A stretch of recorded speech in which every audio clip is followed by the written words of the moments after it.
ఓం నమః శివాయ శ్రీమాత్రే నమః. మిత్రులకి, శ్రేయభిలాషులకి, అలాగే నన్ను ఇంతగా ఆదరిస్తున్న యూట్యూబ్ ప్రేక్షకులందరికీ కూడా పేరు పేరు ధన్యవాదాలు.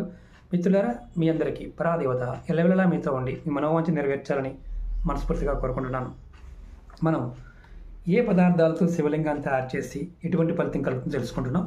ఈరోజు మనం గోమయం అంటే ఆవు పేడతో శివలింగాన్ని తయారు చేసి ఆరాధించడం వల్ల కలిగే ఫలితాన్ని తెలుసుకుందాం. ముఖ్యంగా ఎవరైతే ఐశ్వర్య ప్రాప్తి కోరుకుంటారో వారు ఈ ఆవు పేడతో శివలింగం తయారు చేసుకోవాలి. శివలింగాన్ని ఎలా తయారు చేసుకోవాలి చెప్తాను. ఆవు పేడ వేసే టైంలో మీరు తెల్లటి క్లాత్లో పట్టుకోవాలి. కింద పడిన దాన్ని మాత్రం వాడకూడదు. ఎప్పుడైతే మెలం ఇస్తుందో అప్పుడు పట్టుకొని దాన్ని శివలింగాకృతి చేసుకొని మీరు ఇంట్లో పూజ చేసి తర్వాత దాన్ని నీళ్ళలో కలిపేయచ్చు. ఇలా చేయడం వల్ల మీకు ఐశ్వర్యప్రాప్తి కలుగుతుంది. అలా కాకుండా కింద పేడ తీసుకుని చేస్తే మాత్రం మరణాన్ని కోరుకుంటుందని పురాణాలు చెప్తున్నాయి. కాబట్టి కింద దాన్ని వాడకండి.